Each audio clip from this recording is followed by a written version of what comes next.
迎各位莅臨由鴻福堂同埋豪運贊助嘅金粵國校園版跨校閱讀報告比賽暨港澳數碼閱讀獎勵計劃頒獎典禮2025至2026。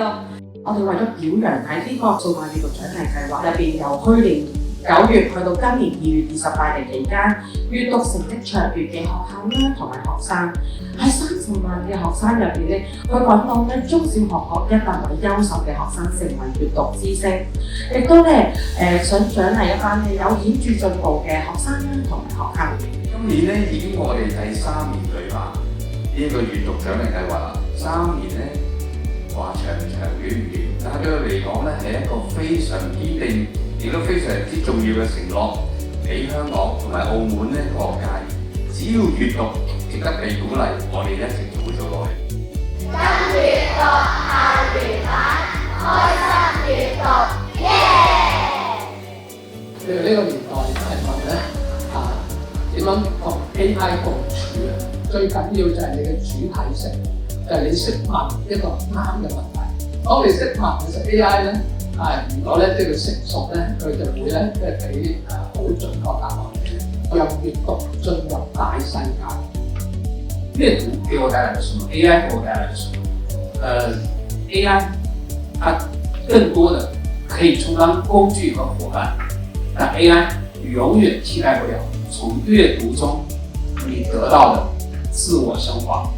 閱讀能讓我們去洞察這個世界，是 AI 做不到多閱讀。去擁抱，去迎接，去通過閱讀帶給你的理性，帶給你的真正的自我，去感受和迎接這個變化的世界。透過閱讀能開闊思維視野，掌握資訊，令自己能自主命運。知識的確能改變命運，而且個效率係好高嘅。社會係由人所組成，想成功就必須了解人性，而了解人最好嘅方法就係由閱讀。近視惡例開始，好難得有一個咁好嘅閱讀平台，所以都好多謝咧中心文化咧，都係為我哋中學、小學提供咗一個好好嘅閱讀平台，坊間好多電子產品，或者家長都係諗啦，佢哋哇飛機兩個部手機，佢哋你想佢係打機啊，定係閱讀好咧？咁唔使學咧，當然希望佢哋閱讀多啲啦。To encourage students to push their boundaries, they have to leave their comfort zone.